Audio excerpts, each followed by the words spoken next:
నమస్కారం ఘంటారావానికి స్వాగతం. ముందుగా ప్రధాన అంశాలు. లోక్సభ ఎన్నికల వేళ కాంగ్రెస్లోకి చేరికల ప్రవాహం. ముఖ్యమంత్రి రేవంత్ రెడ్డితో కేశవరావు భేటీ.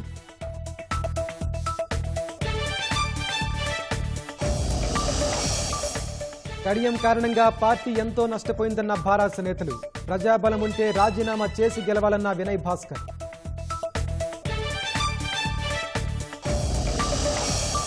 నిఖార్సైన కొత్త నాయకత్వాన్ని తయారు చేస్తామన్న కేటీఆర్. పోరాట పదంలో కదం తొక్కుదామంటూ శ్రేణులకు నిర్దేశం.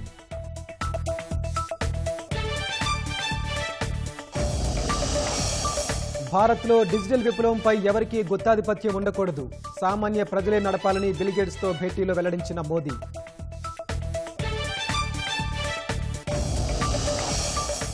జమ్మూ కశ్మీర్ రంబాన్ జిల్లాలో లోయలో పడిన కారు. 10 మంది మృతి. కొనసాగుతున్న సహాయక చర్యలు.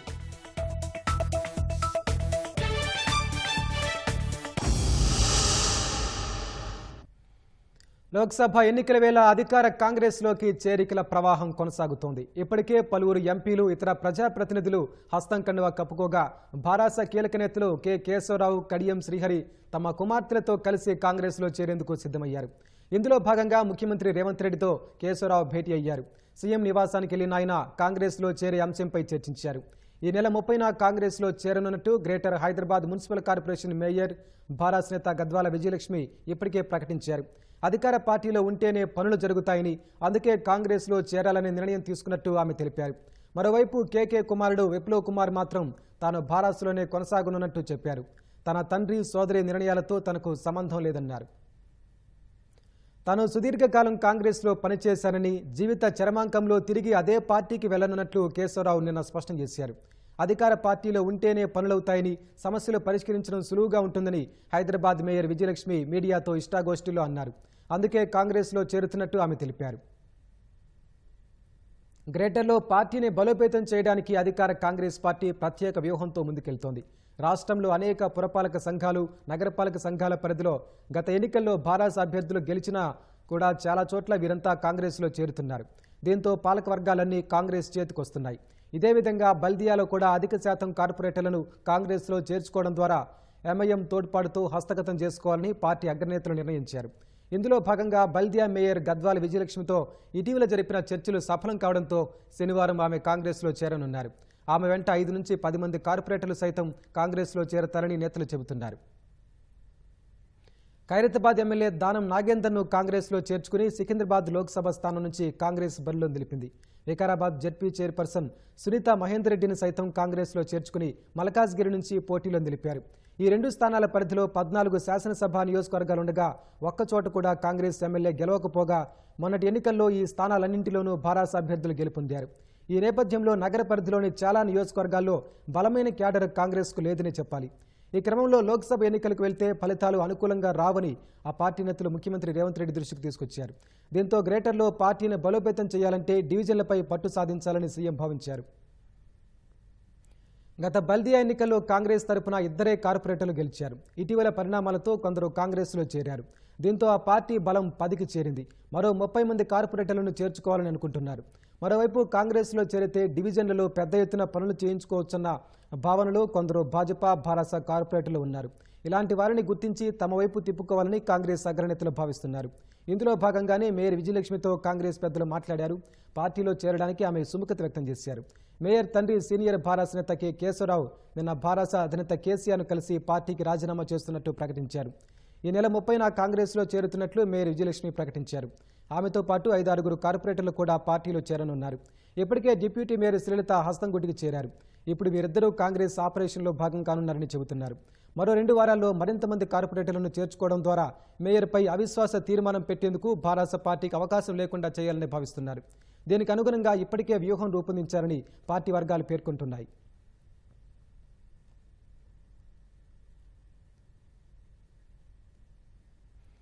సార్వత్రిక ఎన్నికల వేళ భారాసకు భారీ ఎదురు దెబ్బలు తగులుతున్నాయి. ఇప్పటికే సిట్టింగ్ ఎంపీలు పార్టీని వీడగా ఇప్పుడు వరంగల్ అభ్యర్థి కడియం కావ్య పోటీ నుంచి వైదొలిగారు. భారత్పై వస్తున్న అవినీతి ఆరోపణలతో పార్టీ ప్రతిష్ట దిగజారిందని, ఓరుగల్లు నేతల మధ్య కూడా సమన్వయం లేదని కేసీఆర్కు రాసిన లేఖలో ఆమె ఆరోపించారు. స్టేషన్ గన్పూర్ భారాస ఎమ్మెల్యే కడియం శ్రీహరి, ఆయన కుమార్తె కావ్య కాంగ్రెస్లో చేరేందుకు సిద్ధమయ్యారు. వరంగల్ నుంచి టికెట్ ఖరారు కావడంతోనే భారాసకు షాక్ ఇచ్చారు. రాష్ట్రంలో అధికారం కోల్పోయిన భారత రాష్ట్ర సమితి ప్రస్తుతం గడ్డు పరిస్థితిని ఎదుర్కొంటోంది. కీలక నేతలు ఒక్కొక్కరుగా పార్టీని వీడుతున్నారు. వరంగల్ లోక్సభ అభ్యర్థి కడియం కావ్య భారాసాను దిగ్భ్రాంతికి గురిచేశారు. భారాస తరపు నుంచి పోటీ చేయలేనని ప్రకటించారు. ఈ మేరకు భారాస అధినేత కేసీఆర్ కు లేఖ రాశారు.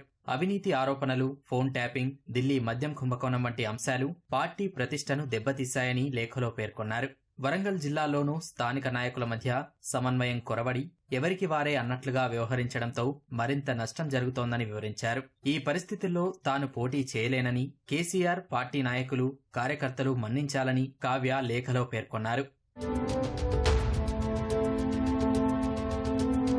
వరంగల్ నుంచి కాంగ్రెస్ టికెట్ ఖరారు కావడంతోనే కావ్య భారాసాకు షాక్ ఇచ్చారు. స్టేషన్ ఘన్పూర్ భారాస ఎమ్మెల్యే కడియం శ్రీహరి తన కుమార్తెతో కలిసి కాంగ్రెస్ తీర్థం పుచ్చుకోవడానికి సిద్ధమయ్యారు. కడియం శ్రీహరితో మంతనాలు జరిపిన కాంగ్రెస్ నేతలు కావ్యకు టికెట్ ఇప్పించేలా హామీ ఇచ్చారు. మొదటి నుంచి వరంగల్ స్థానంలో తన కుమార్తె కావ్యను బరిలో నిలపాలని కడియం శ్రీహరి భావించిన వర్ధనపేట మాజీ ఎమ్మెల్యే ఆరూరి రమేష్ కోసం వెనక్కి తగ్గారు. అయితే ఆరూరి భాజపా గూటికి చేరడంతో కడియం కావ్య అభ్యర్థిత్వం ఖరారైంది. 3 రోజుల కింద కేసీఆర్ ను కలిసి ఆమె కృతజ్ఞతలు సైతం చెప్పారు. ఇటీవల జరిగిన రాజకీయ పరిణామాలతో పునరాలోచనలో పడిన కావ్య పోటీ నుంచి తప్పుకున్నారు. వరంగల్ స్థానంలో ధీటైన అభ్యర్థి కోసం చూస్తున్న కాంగ్రెస్ కడియం కావ్యకు అవకాశం కల్పించినట్లు సమాచారం.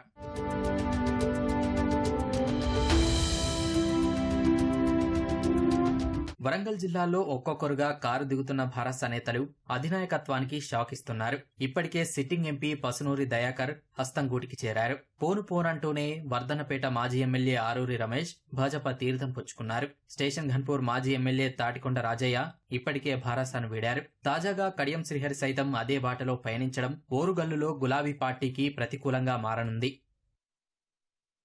రాష్ట్రంలో 4 స్థానాలు మినహా లోక్సభ అభ్యర్థుల ఎంపిక పూర్తి కావడంతో ప్రచార కార్యాచరణపై కాంగ్రెస్ దృష్టి సారించింది. పీసీసీ అధ్యక్షుడు ముఖ్యమంత్రి రేవంత్ రెడ్డి అధ్యక్షతన ఇవాళ సాయంత్రం 5 గంటలకు కార్యవర్గ సమావేశం జరగనుంది. కాంగ్రెస్ 100 రోజుల పాలన, తుక్కుగూడ సభ, ఎన్నికల వ్యూహాలు, జాతీయ మేనిఫెస్టో వంటి అంశాలపై చర్చించనున్నారు. మరోవైపు ప్రచార కమిటీ సమావేశం కూడా ఇవాళ జరగనుంది. అసెంబ్లీ ఎన్నికల్లో విజయం సాధించి ఉత్సాహంతో ఉన్న కాంగ్రెస్ పార్టీ లోక్సభ ఎన్నికల్లో రాష్ట్రం నుంచి 14 స్థానాలు గెలుచుకోవాలని పట్టుదలతో ఉంది. అన్ని కోణాల్లో పరిశీలించి అభ్యర్థుల్ని బరిలోకి దింపుతోంది.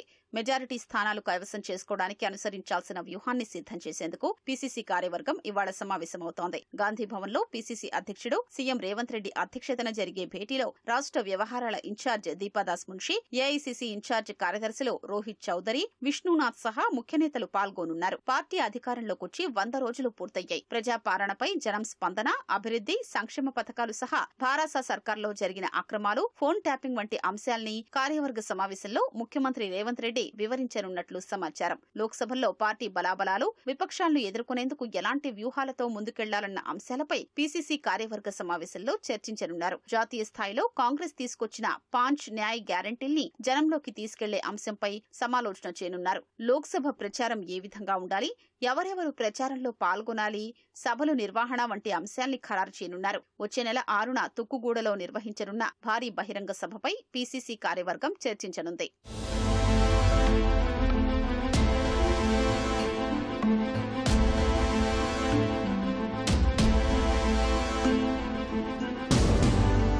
ఇతర పార్టీల నుంచి కాంగ్రెస్ లోకి వచ్చిన వారికి ఎందుకు టికెట్లు ఇవ్వాల్సి వచ్చిందో కార్యవర్గానికి రేవంత్ రెడ్డి వివరిస్తారని సమాచారం. 14 లోక్సభ స్థానాలు హస్తగతం చేసుకోవడానికి నాయకులంతా కలిసికట్టుగా పనిచేయాలని కోరనున్నారు. క్షేత్రస్థాయిలో విభేదాల్ని పరిష్కరించే బాధ్యత సీనియర్ నేతలకు అప్పగించే అవకాశం ఉంది. ఫోన్ ట్యాపింగ్ వ్యవహారంలో కీలక పరిణామాలు చోటు చేసుకుంటున్నాయి. ఈ కేసులో అరెస్టైన హైదరాబాద్ టాస్క్ ఫోర్స్ మాజీ డీసీపీ రాధాకిషన్ రావును కాసేపట్లో జడ్జి ముందు హాజరుపరచనున్నారు. మరోవైపు న్యాయస్థానం అనుమతి మేరకు 2 నిందితులు భుజంగరావు, తిరుపతలను పోలీసులు కస్టడీలోకి తీసుకున్నారు. ట్యాపింగ్ కేసులో తాజా పరిణామాలకు సంబంధించి మరింత సమాచారం మా ప్రతినిధి రమేష్ అక్కడి నుంచి ప్రత్యక్ష ప్రసారం అందిస్తారు.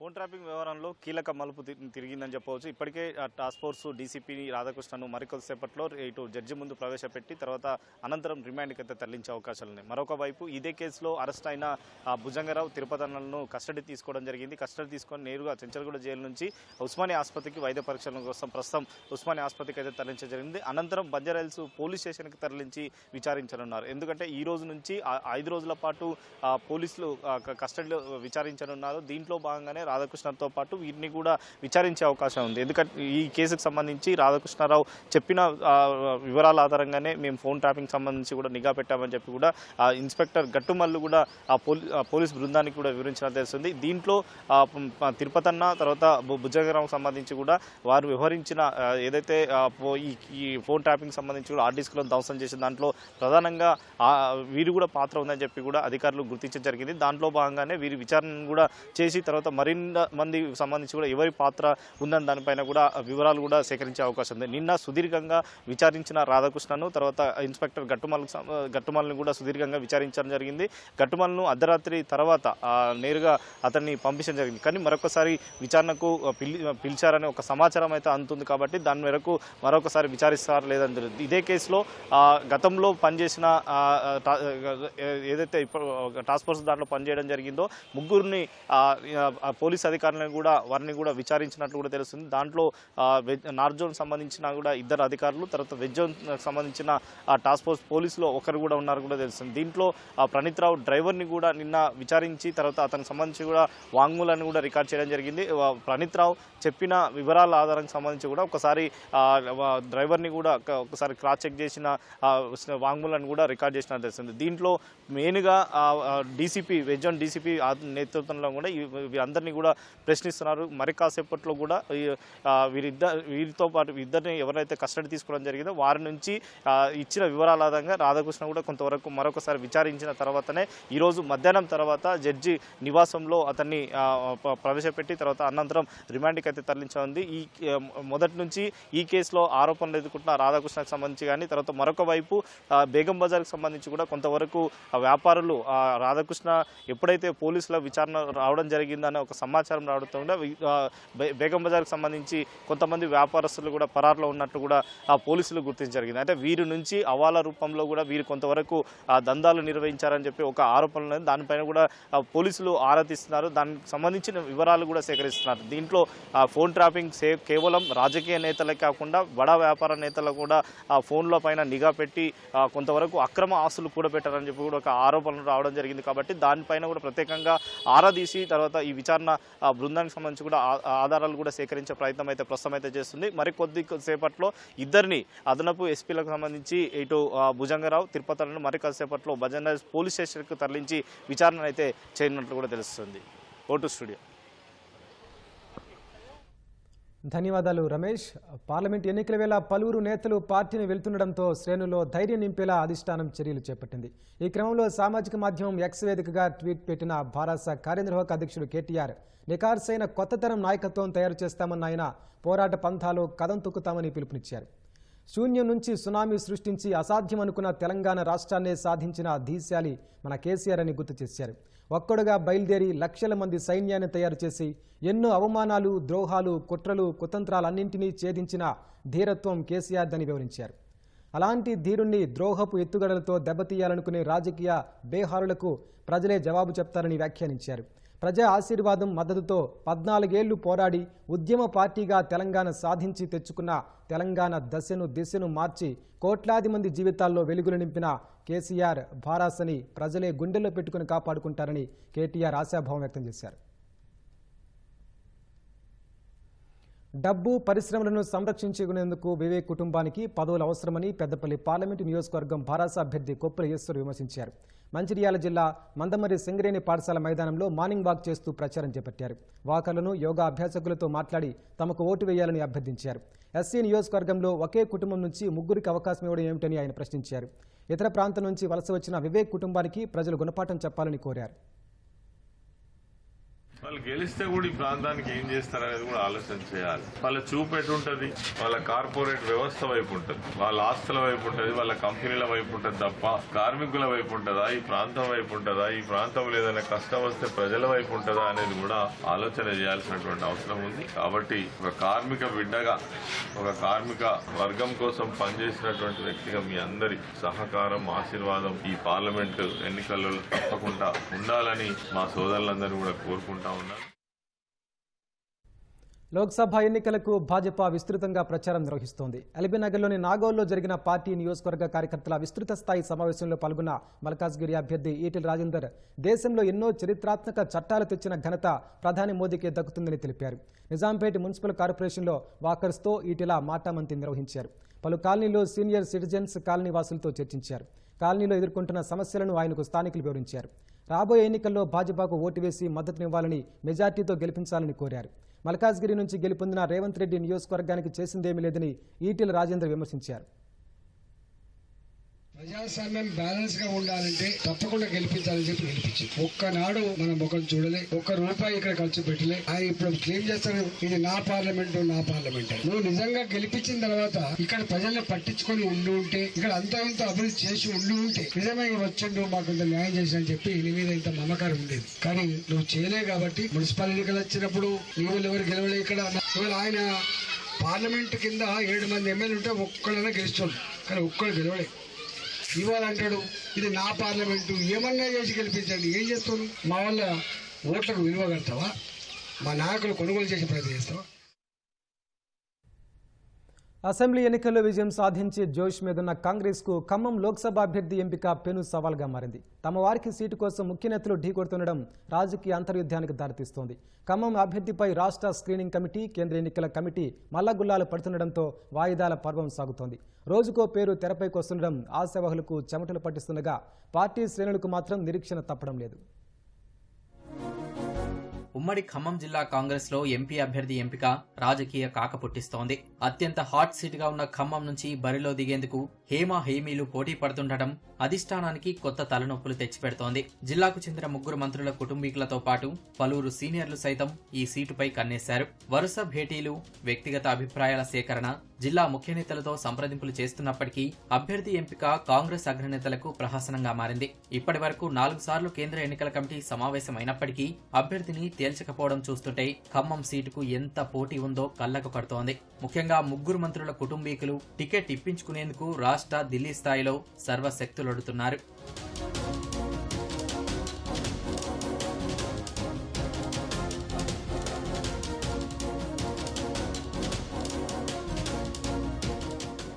అధిష్టానం టికెట్ ఎవరికి ఇచ్చినా గెలిపిస్తామంటూ ఓ మంత్రి చెబుతున్నప్పటికీ మిగిలిన 2 మాత్రం పట్టు వీడట్లేదని సమాచారం. తమ వారికి టికెట్ దక్కించుకునేలా విశ్వ ప్రయత్నాలు చేస్తుండటంతో అమాత్యుల మధ్య ప్రచన్న యుద్ధం సాగుతుందన్న వార్తలు వినిపిస్తున్నాయి. అగ్రనేతలు రాహుల్ గాంధీ, ప్రియాంక ఖమ్మం నుంచి బరిలో దిగుతారని ప్రచారం సాగింది. రాహుల్ గాంధీ పోటీ వయనాడ్ నుంచి ఖాయమవడంతో అందరి దృష్టి ప్రియాంకపైనే ఉంది.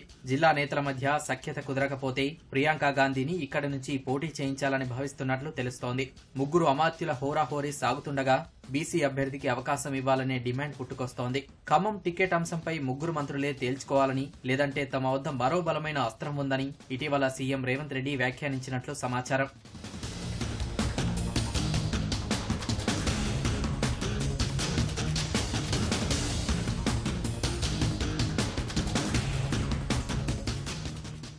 ఖమ్మం బరిలో సత్తా చాటాలని ప్రతిపక్ష పార్టీలు సన్నద్దమవుతున్నాయి. సిట్టింగ్ స్థానాన్ని కాపాడుకునేందుకు మరోసారి నామా నాగేశ్వరరావును బరిలో నిలిపిన భారస కొన్ని నియోజకవర్గాల్లో సన్నాహక సమావేశాలు సైతం నిర్వహించింది.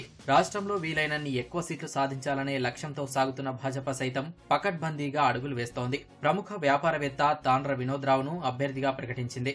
ఇప్పటికే భాజపా శ్రేణులు క్షేత్రస్థాయిలో ప్రచారం నిర్వహిస్తున్నారు. మరోసారి మోదీ ప్రభుత్వం అంటూ ఓటర్లను ఆకర్షించే ప్రయత్నం చేస్తున్నారు. రాష్ట్రంలో అధికార పార్టీగా ఉన్న కాంగ్రెస్ ఇంకా అభ్యర్థిని ప్రకటించకపోవడం కార్యకర్తలకు నిరుత్సాహాన్ని కలిగిస్తోంది. ఈ నెల 31న మరోసారి జరిగే కేంద్ర ఎన్నికల కమిటీ భేటీలోనైనా అభ్యర్థి ఎంపిక కొలిక్కి రావాలని కాంగ్రెస్ వర్గాలు ఆశిస్తున్నాయి. దేశవ్యాప్తంగా ఎక్కడ చూసినా లోక్సభ ఎన్నికల కోలాహలం కనిపిస్తోంది. అభ్యర్థులు ప్రచారాలతో సార్వత్రిక సమరంలో దూసుకెళ్తున్నారు. నేతలు వారి ప్రచారాల్లో బిజీగా గడిపేస్తుంటే ప్రజలు మాత్రం ఎవరు గెలుస్తారు, ఎవరికింత మెజార్టీ వస్తుందో అని ఉత్కంఠగా ఎదురుచూస్తున్నారు.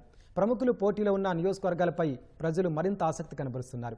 వారణాసి నుంచి వైనాడ్ వరకు కీలక స్థానాలు, ఆయా చోట్ల ప్రముఖులు, రాజకీయ వారసుల పోటాపోటీపై ఉత్కంఠ నెలకొంది.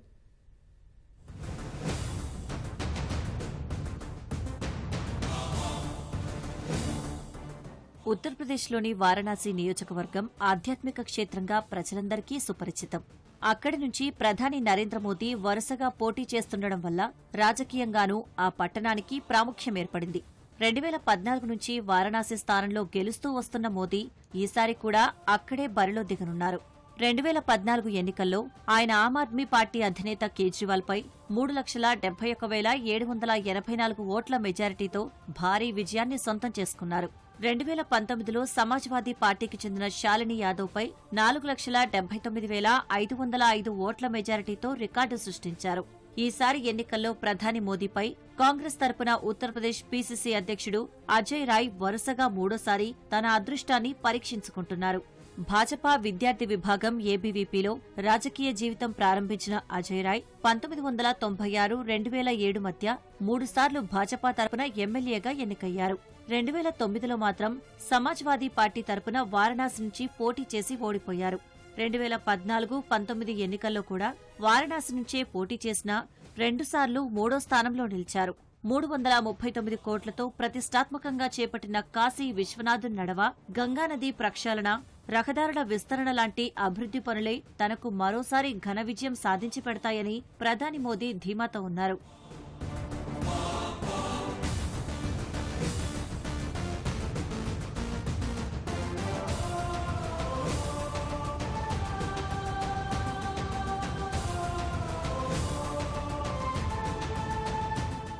కాంగ్రెస్ అగ్రనేత రాహుల్ గాంధీ తమ కుటుంబానికి కంచుకోటగా ఉన్న ఉత్తరప్రదేశ్లోని అమేఠీతో పాటు కేరళలోని వయనాడ్ నుంచి 2019లో పోటీ చేశారు.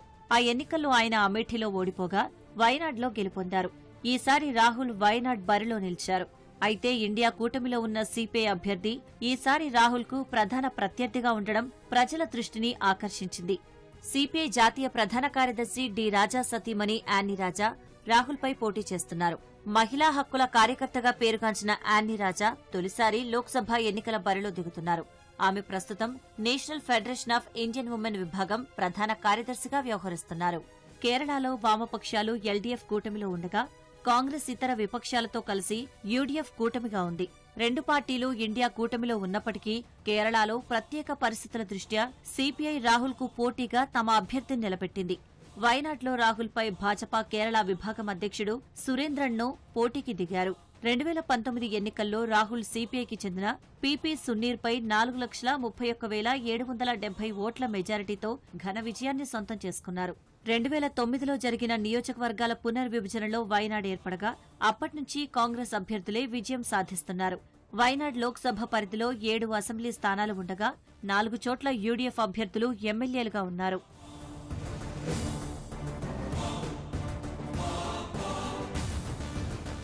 ఉత్తరప్రదేశ్లోని అమేఠీ లోక్సభ నియోజకవర్గం గాంధీ కుటుంబానికి పెట్టని కోట. ఈ స్థానం నుంచి మాజీ ప్రధాని రాజీవ్ గాంధీ 3 సార్లు, ఆయన సోదరుడు సంజయ్ గాంధీ 2 సార్లు, సోనియా గాంధీ 1 సారి, రాహుల్ గాంధీ 3 సార్లు పోటీ చేసి విజయాలు సాధించారు. 2019లో మాత్రం భాజపా నాయకురాలు కేంద్ర మంత్రి స్మృతి ఇరానీ రాహుల్ గాంధీపై విజయం సాధించి చరిత్ర సృష్టించారు. గత ఎన్నికల్లో స్మృతి రాహుల్పై 55,120 ఓట్ల మెజార్టీతో గెలుపొందారు. ఈసారి కూడా స్మృతి ఇరానీనే భాజపా తరపున పోటీ చేయనుండగా కాంగ్రెస్ మాత్రం తమ అభ్యర్థిని ఇంకా ప్రకటించలేదు. రాహుల్ మళ్లీ అమేఠీ నుంచి పోటీ చేయడంపై ఊహాగానాలు నెలకొన్నాయి. 2014లో మొదటిసారి లోక్సభ ఎన్నికల బరిలో దిగిన స్మృతి ఇరానీ ఆ ఎన్నికల్లో రాహుల్పై ఓడిపోయారు. అమేఠీ లోక్సభ పరిధిలో 5 అసెంబ్లీ స్థానాలుండగా 3 స్థానాల్లో భాజపా ఎమ్మెల్యేలు, 2 స్థానాల్లో సమాజ్వాదీ పార్టీ ఎమ్మెల్యేలు ఉన్నారు. అమేఠీ లోక్సభ స్థానానికి 5వ విడతలో మే 20న ఎన్నిక జరగనుంది.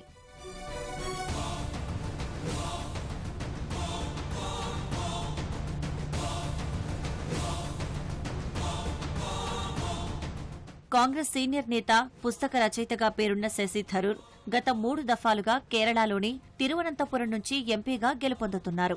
4గోసారి అదే స్థానం నుంచి ఎంపీగా నెగ్గాలని తహతహలాడుతున్నారు. 2019 ఎన్నికల్లో ఆయన భాజపాకు చెందిన రాజశేఖరన్పై 99,989 ఓట్ల మెజార్టీతో గెలిచారు. ఈసారి ఆయనకు ప్రత్యర్థిగా భాజపా నాయకుడు, కేంద్ర ఐటీ, సాంకేతిక శాఖ సహాయ మంత్రి రాజీవ్ చంద్రశేఖర్ బరిలో ఉన్నారు. తొలిసారి లోక్సభ ఎన్నికల్లో పోటీ పడుతున్న రాజీవ్ చంద్రశేఖర్ తిరువనంతపురంలో విజయం సాధించి కేరళలో కాషాయ పార్టీ ఖాతా తెరిపించాలని ఉవ్విళ్లూరుతున్నారు. 2014 ఎన్నికల నుంచి తిరువనంతపురంలో భాజపా 2వ స్థానంలో నిలుస్తుండగా ఇక్కడ గెలుపు అంత కష్టమేమీ కాదని రాజకీయ నిపుణులు చెబుతున్నారు. శశి థరూర్కు పోటీగా సిపిఐ రవీంద్రన్ను బరిలో దింపింది. ఈయన 2005లో తిరువనంతపురం ఉప ఎన్నికలో ఎంపీగా గెలిచారు. తిరువనంతపురం లోక్సభ పరిధిలో 7 అసెంబ్లీ స్థానాలుండగా 6 చోట్ల ఎల్డీఎఫ్ అభ్యర్థులు ఎమ్మెల్యేలుగా ఉన్నారు. లోక్సభలో కాంగ్రెస్ పక్షనేత అధీర్ రంజన్ చౌధరి పశ్చిమ బంగాల్లోని బహ్రంపూర్లో మరోసారి పోటీ చేస్తున్నారు. 1999 నుంచి వరుసగా గెలుస్తూ వస్తున్న అధీర్కు ప్రత్యర్థిగా ఈసారి తృణమూల్ కాంగ్రెస్ ప్రముఖ క్రికెటర్ యూసుఫ్ పఠాన్ను బరిలో దించింది. కాంగ్రెస్కు ఈ నియోజకవర్గంలో మంచి పట్టు ఉండటం వల్ల వరుసగా 6ఓసారి గెలుస్తానని అధీర్ రంజన్ ధీమా వ్యక్తం చేస్తున్నారు. 2019లో ఈయన తృణమూల్ కాంగ్రెస్ అభ్యర్థి అపూర్వ సర్కార్పై 80,696 ఓట్ల మెజార్టీతో గెలుపొందారు. బహ్రంపూర్ లోక్సభ నియోజకవర్గంలో 7 అసెంబ్లీ స్థానాలుండగా 6 స్థానాల్లో తృణమూల్ కాంగ్రెస్ ఎమ్మెల్యేలు ఉన్నారు.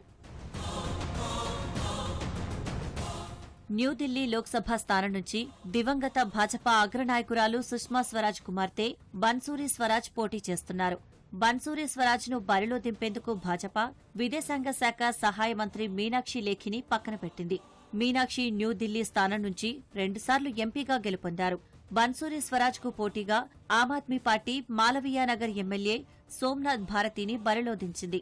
న్యూఢిల్లీ లోక్సభ స్థానం పరిధిలో 10 అసెంబ్లీ స్థానాలుండగా అన్ని చోట్ల ఆప్ ఎమ్మెల్యేలే ఉన్నారు.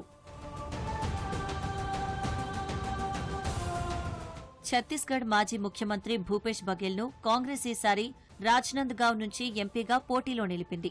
ఆయనకు పోటీగా భాజపా సిట్టింగ్ ఎంపీ సంతోష్ పాండేను బరిలో దించింది. 2009 నుంచి రాజ్నంద్గావ్లో భాజపా అభ్యర్థులే గెలుస్తున్నారు. ఈసారి గట్టి పోటీ ఇవ్వాలనే ఉద్దేశంతో కాంగ్రెస్ భూపేష్ బఘేల్ను పోటీగా నిలబెట్టింది. రాజ్నంద్గావ్ పరిధిలో 8 అసెంబ్లీ స్థానాలుండగా 5 స్థానాల్లో కాంగ్రెస్ ఎమ్మెల్యేలు, 3 చోట్ల భాజపా ఎమ్మెల్యేలు ఉన్నారు.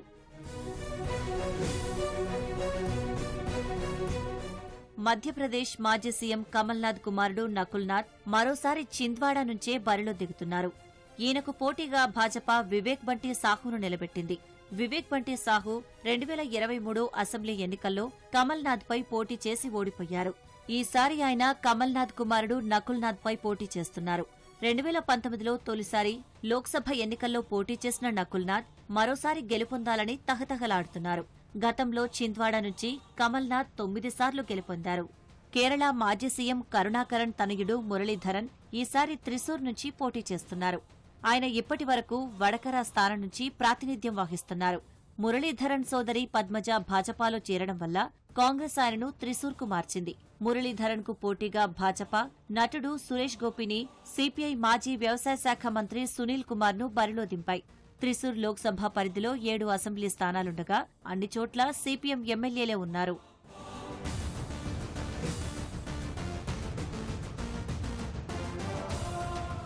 కర్ణాటక మాజీ సీఎం యడ్యూరప్ప కుమారుడు బీవై రాఘవేంద్ర మరోసారి శివమొగ్గ నుంచి పోటీ చేరున్నారు.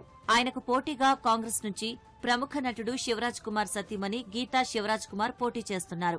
దివంగత మాజీ ముఖ్యమంత్రి బంగారప్ప కుమార్తె అయిన గీతా శివరాజ్ కుమార్ 2014లో శివమొగ్గ నుంచి జనతాదళ్ తరపున యడ్యూరప్పపై పోటీ చేసి ఓడిపోయారు.